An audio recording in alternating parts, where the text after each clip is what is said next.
sou o Vitor Roma, eu sou o CEO da Kiggle há 1 ano e meio. Estou aqui hoje para trazer o painel que a gente vai falar hoje sobre o impacto da IA generativa na experiência dos usuários. E nosso foco é falar de IA hoje, e é por isso a gente trouxe gente importante, gente que a gente considera que vai contribuir muito para o nosso caminho. Eu vou falar um pouco da nossa agenda. Aqui. A gente começou já com o Coffee, né? Eu estou fazendo aqui, essa parte da abertura sou eu. Aí, a partir de agora, eu vou convidar brevemente o Rogério Ataíde, CTO da Kiggle, e um parceiro nosso, Alex Ale Bueno, para falar que é um digital leader, que vão falar sobre tendências de IA, sobre o que está acontecendo por aí, sobre cases importantes que já rolaram, que já aconteceram, e como a IA já está fazendo a diferença na vida das empresas e especificamente na experiência dos usuários. Depois a gente vai ter um painel e depois vai ter um pequeno intervalo, a gente vai ter um painel que vai ser liderado pela Letícia, e nesse painel a gente tem a honra de receber clientes, parceiros, especialistas aqui. Então a gente vai ter o Rafael Sandini, Head de Arquitetura da Digio, o Eduardo Amorim, VP de Tecnologia da Núclea, e a Alessandra Amazonas, Superintendente de Engenharia de Sistemas e Qualidade da Alelo, desculpa. Isso para a gente nos deixa muito felizes de estar com gente desse gabarito aqui. Antes de mais nada, então, para passar antes de chamar o Rogério, eu queria falar um pouco da Kiggle. Kiggle é uma empresa de 30 anos de mercado, que começa a sua trajetória lá atrás em qualidade e vira uma empresa que fala de gestão de risco, que fala de cloud, que fala de segurança, que desenvolve produtos digitais, que é parceira de grandes players como a Amazon, como o Google, como a SAP, e que tem buscado cada vez mais expandir suas áreas de atuação. E a Kiggle, nesses 30 anos, a gente não pode estar de fora do que está acontecendo por aí. Então, a gente está falando de IA há muito tempo. E eu estava contando aqui, não me lembro para quem, mas eu estava contando que há 1 ano e meio atrás eu tive no almoço com um cara que eu respeito muito, chamado Júnior Bonelli, que alguns devem conhecer, que é o CEO da Starcy. E o Júnior, ele tem uma característica, até que eu roubo dele de vez em quando, que ele fala muito de ver os sinais, né? Quem é da Kiggle ouviu falar muito sobre sinais, né? Isso eu roubei do Júnior. E o Júnior talvez seja o cara que eu conheço do mercado que é melhor nisso. Até porque é o negócio dele, né? O negócio da Starcy é justamente estar tentando antecipar sinais para poder pensar como ela treina executivos e players do mercado. E ele tinha vindo de Israel. Ele tinha estado em Israel, num daqueles hubs de inovação de Israel. E ele voltou, a gente foi almoçar e ele estava nitidamente impactado. Eu raramente vi o Júnior impactado. Eu estive com o Júnior antes, quando surgiu o tal do metaverso. E aí ele falou do metaverso, mas eu não vi impactado. E de repente ele volta de lá e fala assim, cara, assim, eu acho que eu presenciei o surgimento de uma nova internet. Eu acho que eu presenciei. Esse treco vai mudar tudo. E aquilo me impactou também, porque eu vi um amigo inteligente pra caramba, um cara que está sempre na crista da onda, tão impactado, eu falei, pô, esse é um sinal que eu não posso deixar de olhar, né? Me lembro que eu cheguei, virei e falei com o Rogério, Rogério, a gente tem que pensar em IA. Hoje, 1 ano e meio depois, a Kiggle tem 2 produtos já, produtos/serviços já, inteligência artificial já acontecendo, que é o Null IA e o Nil. E a gente espera poder estar trabalhando cada vez mais nisso, porque a gente entende que o mundo está mudando e a gente precisa liderar esse negócio. Mas sem mais, quem vai falar do mundo mudando é o Ale e o Rogério, então, por favor, sejam bem-vindos. Obrigado pela presença de vocês e bola contigo.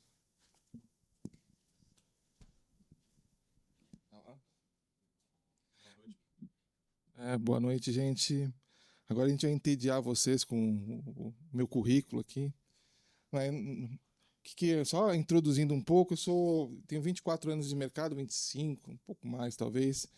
Geralmente eu trabalhei na parte financeira, sempre com inovação, então minha formação é engenheiro, passei por um monte de coisa, mas eu trabalho com inovação e dei um pulinho lá nos Estados Unidos com uma startup prestando serviço para juízes americanos. Então eu sou díspare aqui.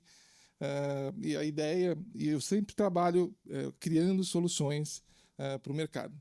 E é por isso que a gente vai estar falando aqui. Ataíde? Boa noite, me chamo Rogério Ataíde, eu sou CTO na Kiggle. Tenho 25 anos de mercado de tecnologia, passei pela parte de indústria, química, varejo, educação, e hoje eu trabalho na área de consultoria dentro da Kigo, né, uma empresa de tecnologia. E o meu principal capítulo é um pouco diferente do papel do CTO, que é cibersegurança. Então, se tem alguma coisa que eu mais gosto na parte da tecnologia, é a parte de segurança defensiva, ofensiva, fazer exploração. Então, estou aqui mais para a gente bater um papo, conversar um pouco sobre o que a IA está trazendo aí no mercado. E aí eu passo agora para o Ale iniciar aí o processo. Vamos lá. Quem assistiu esse filme? Aí, ó, olha só, todo mundo elogia esse filme. E é muito legal mesmo. Quem não viu ainda, por favor, veja. E em 2014, esse filme falava de um homem que se apaixonou pela AI. Né? E a crítica elogiou, foi uma coisa super legal, uma coisa futurista. E se vocês lerem as críticas desse filme em 2014, a maior parte falou, puxa, isso não vai acontecer nunca, mas legal, é uma discussão da humanidade e tal.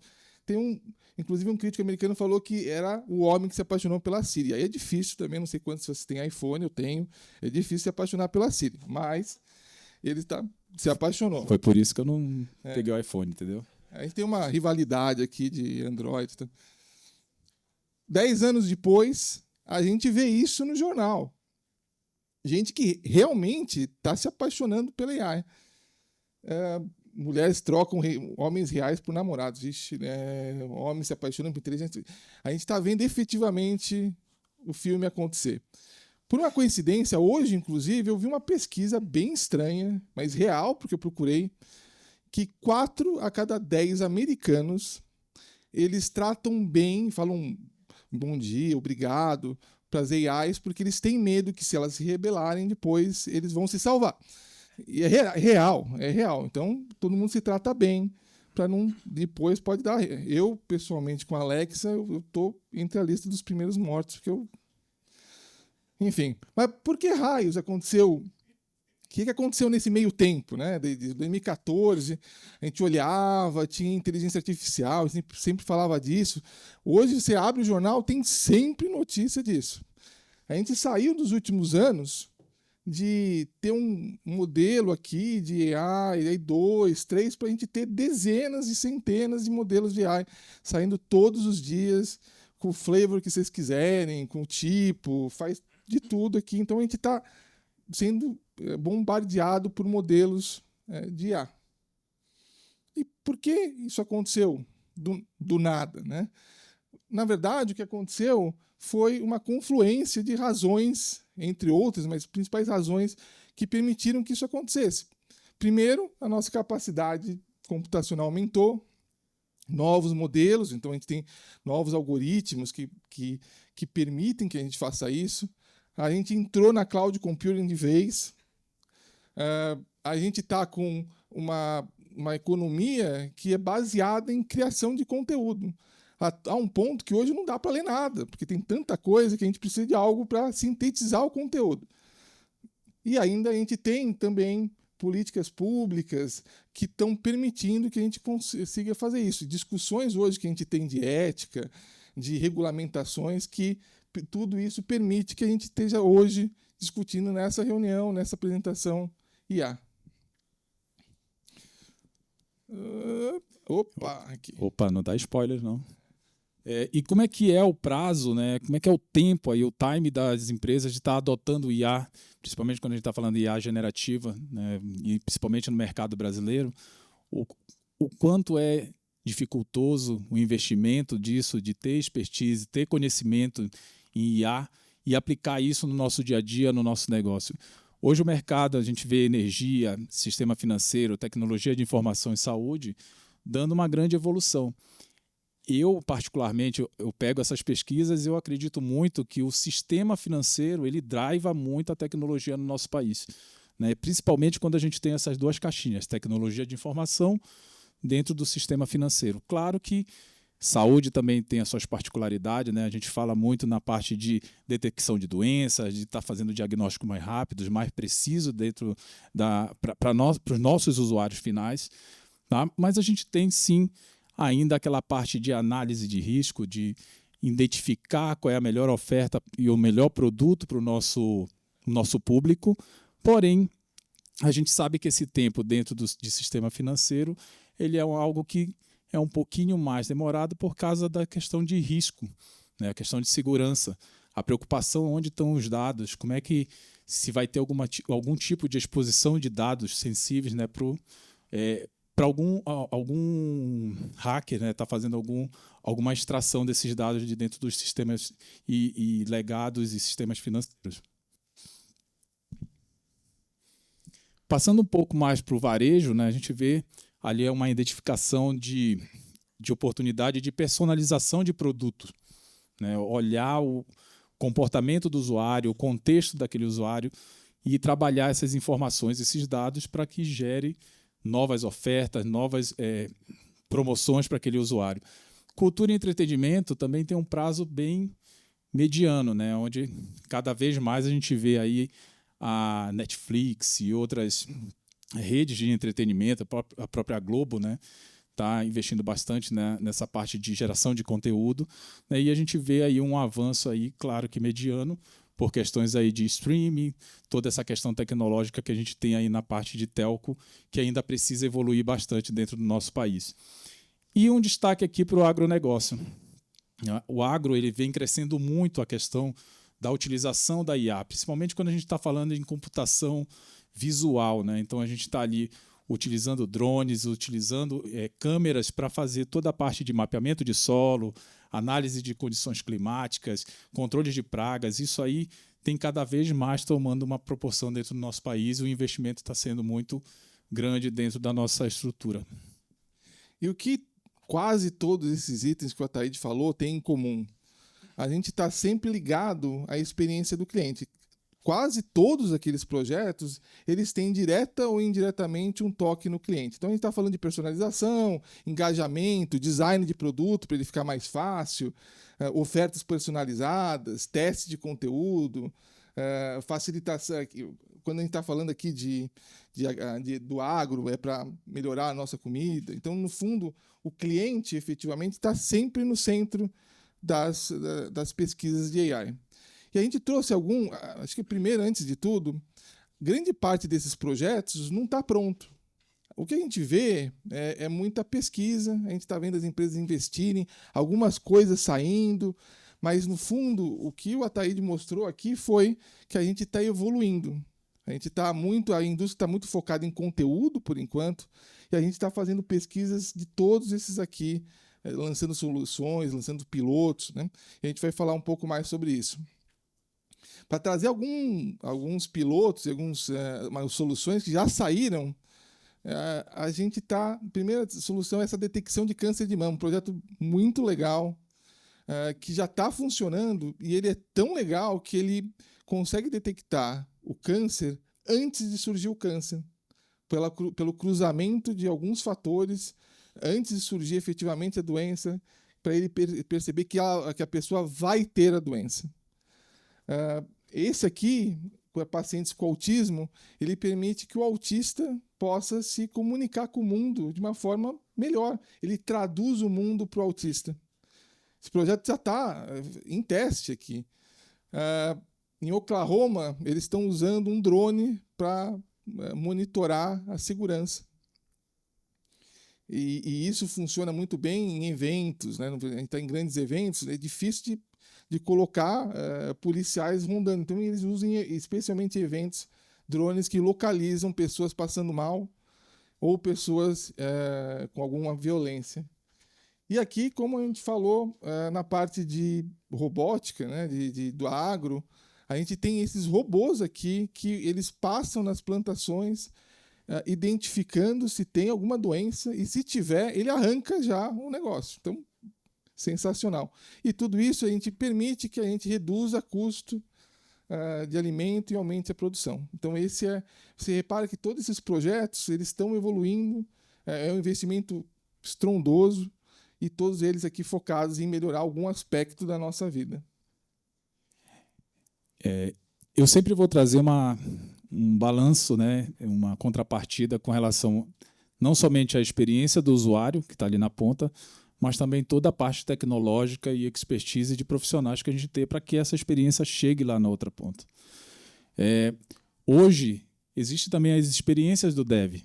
A gente está vivendo bastante isso, de como que a gente consegue otimizar o tempo do desenvolvimento, colocar funcionalidades mais rapidamente para o mercado, né, para os nossos usuários, com qualidade, com segurança, com performance.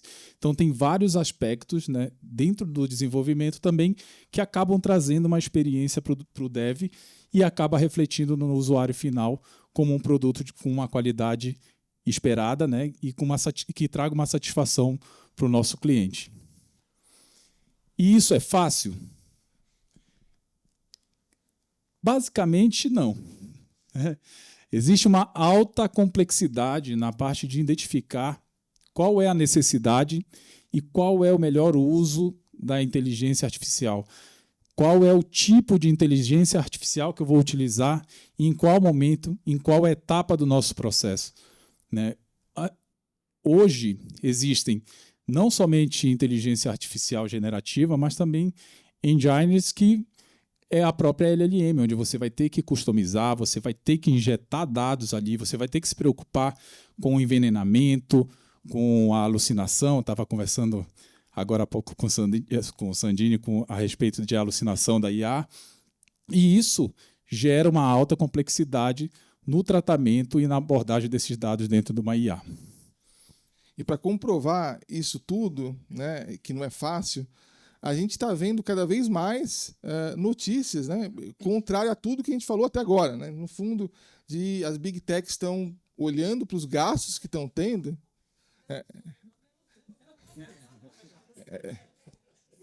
Vocês tomem as decisões. Não, mas se vocês soubessem que a gente passou a semana toda... Não, semana não, faz mais ou menos 15 dias falando que é a Letícia nessa foto. É o slide da Letícia, então... Então a Letícia aqui tá, ela está intrigada se vai se pagar. E a gente está vendo cada vez mais isso. Se vocês olharem no jornal também realmente é isso. E uma outra parte que é interessante é esse indicador que hoje mais ou menos 80% dos projetos de AI falham. Então acabou a apresentação, vamos embora que não tem. 80% dos projetos falham, né? A gente não tem essa visibilidade. Né? E por que eles falham? Por que 20% funciona, que a gente viu, todas aquelas coisas legais, mas 80% falha? Por quê? Porque o custo é maior que o previsto. A pessoa entra achando que vai, puxa, o GPT é tão legal, vou fazer aquele tech lá, vai funcionar. Não vai. Não precisa de ninguém especializado, então vou fazer aqui com eu mesmo, eu já sei fazer. Já escutei isso várias vezes. E fazendo um pouco disso, vai reparar que está cheio de erro. O negócio alucina, inventa dado. E ainda no final, a pessoa acha que vai conseguir fazer a solução. Em 6 meses eu consigo fazer um negócio sensacional. Não consegue. Então, efetivamente, tudo isso acontece e causa os 80%. A pessoa não prevê, não separa, não usa. E aí, quando vai olhar, se decepciona e cancela o projeto. Que riscos você tem de não tomar nenhuma providência, nenhuma precaução? A gente vê soluções saindo no mercado que fazem mais mal do que bem para a empresa. Quer dizer, dá informação errada, é lento, a informação errada causa um dano para o cliente e causa ação judicial. A gente tem casos de vieses preconceituosos que saem diretamente no jornal. Erosão de confiança, uso malicioso, a gente está vendo as fake news por todo lado. É isso que pode acontecer se o projeto for mal conduzido. E o que a gente recomenda, o que a gente tem visto nos 20% dos projetos que têm dado certo? Né? Obviamente, pessoas capacitadas, um orçamento, cronograma correto e uma camada de governança aqui que permita que isso não vá dar errado. Você garantir que combater as alucinações, saber que elas existem, como é que eu posso combater, não é torcer para que elas não existam, né? Combater vieses, se proteger contra ataques, garantir o desempenho. Ninguém quer ficar 5 minutos esperando a resposta, é pior do que o atendente humano. não adianta garantir privacidade e ser capaz de explicar o que a AI vai te falar. Se você começa um projeto e a AI te surpreende, a resposta já está errada, porque você está fazendo um projeto que você não sabe o que vai dar, é perigoso. Então, tudo isso aqui precisa ser feito para um projeto ser bem sucedido. Bom, e uma forma de abordagem para a gente começar a tornar isso menos complexo, mais fácil de identificar, existem frameworks de adoção de IA. Então, mapear cada etapa da jornada ou do processo. Aqui a gente tem uma jornada baseada no SDLC, que é o ciclo de desenvolvimento de produto. E cada uma das etapas do processo eu tenho um tipo de aplicação de IA, ou um assistente, ou um copiloto, ou uma LLM a ser utilizada. Desde no momento que eu estou ali conversando com a área de negócio, passando pelo início do processo, até quando eu estou fazendo a parte de observabilidade, monitoramento, SRE. Sempre pensando na questão de desenvolvimento, qualidade, segurança e governança. E aí, como é que se encaixa esse monte de ferramenta, um monte de tecnologia que a gente tem no mercado? Isso aqui é só um pedaço, né, de tecnologias que hoje a gente tem dentro do mercado mundial, e cada uma delas ela se propõe a fazer um pedacinho ali ou ajudar num pedaço do processo a ganhar uma eficiência ou a reduzir um determinado custo. Aqui, se vocês perguntarem o que faz cada ferramenta, é capaz de eu falar cada uma para vocês, né? Então eu tenho que me policiar um pouco aqui. Eu sei disso. É que eu tenho que me controlar. Mas são soluções que a gente tem hoje disponível, né, que pode ser aplicado dentro dos nossos processos, não somente para criar um chatbot, mas também para a gente garantir a segurança ou até mesmo começar a gerar código e reduzir o tempo do desenvolvimento e oferecer mais features para os nossos usuários finais. Mas experiência do usuário. Quando a gente está falando de experiência do usuário, ele é só o pedacinho lá em cima da pontinha do iceberg. Como é que a gente vai levar isso aí? Existe toda uma base de apoio, né, um suporte para que a experiência do usuário seja boa. Desde o momento que a gente está falando de ética, né, a parte de proteção de dados, segurança desses dados, usabilidade. Aí até eu trouxe uma discussão numa apresentação que é a acessibilidade, né? Alguém pensou como é que a IA vai tratar essa questão da acessibilidade, né? Como é que a gente vai trabalhar na questão de um PCD, de um cadeirante? Como é que a IA ela vai trazer mais performance para nossas aplicações? Será que ela não vai gerar um código ou vai gerar uma determinada informação que às vezes vai ser mais demorada para a gente tomar decisão ou processar? E será que ela vai ser adaptável? Ou seja, a gente tem vários aspectos que garantem que a experiência do usuário ali na ponta seja boa. E é importante, no fundo, os projetos são complexos de serem iniciados. A gente precisa ter uma visão ampla, justamente para não cair em nenhum dos problemas aqui. Eu participei de um projeto recentemente em que uma instituição criou um robozinho, um chatbot, que respondia a dúvidas. E ele construiu tudo aquilo com base em São Paulo. Tá tudo certo, os desenvolvedores todos se reuniram, foi sensacional. Lançaram, festa. E aí depois ampliou isso aqui para o Brasil inteiro e tinha metade do Brasil que não entendia aquilo. No fundo, os projetos, se a gente está falando de experiência do usuário, não mudou nada do que era um projeto que a gente fazia há 3 anos atrás. A gente tem que pesquisar qual é o nosso público, a gente tem que saber o que a gente quer, a gente tem que saber qual é passo a passo, o que a gente quer que a pessoa responda, criar script, né? A gente, muitas vezes, tem visto que as pessoas acabam criando um projeto e acham que toda essa parte de especificação não precisa mais. Porque, o GPT vai sair de tudo, vai ser sensacional. Vou trazer até a questão da preparação dos dados que vão ser trabalhados dentro da IA.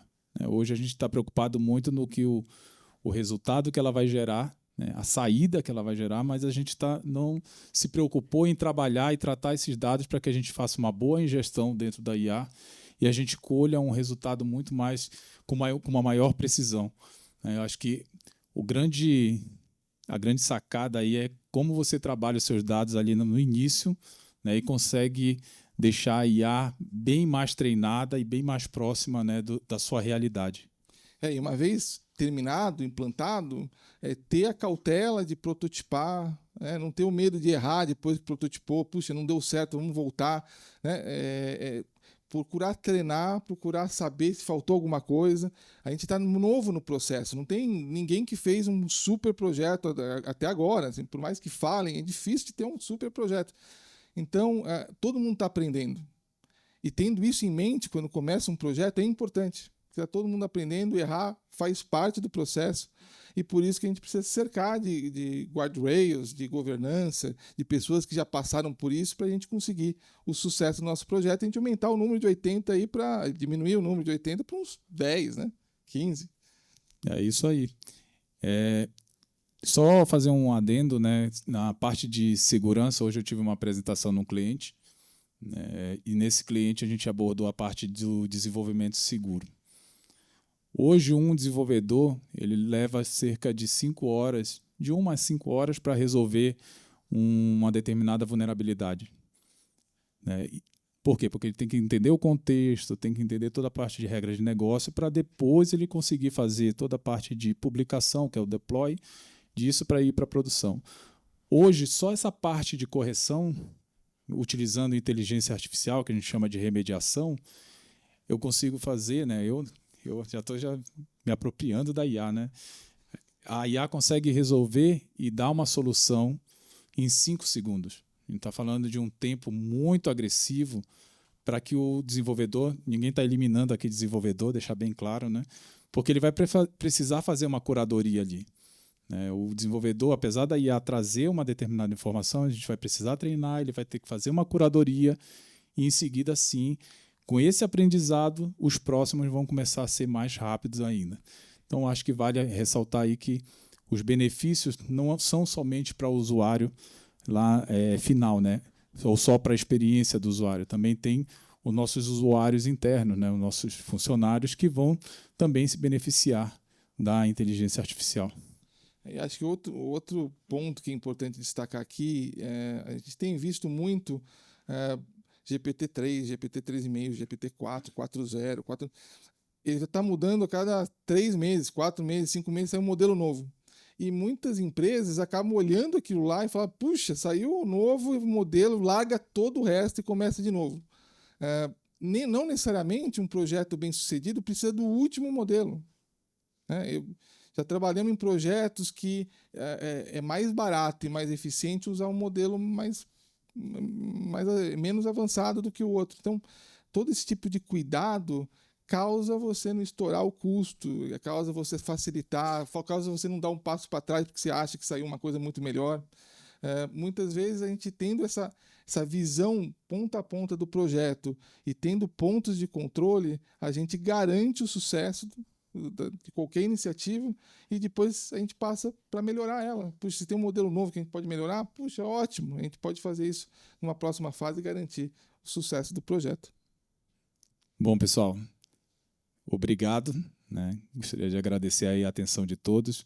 Tentamos trazer um conteúdo que ele seja um pouco mais próximo da nossa realidade. Eu acredito que grande parte que está aqui sejam pessoas de tecnologia, né? E trazer um pouco mais de conteúdo, um pouco mais de informação para vocês.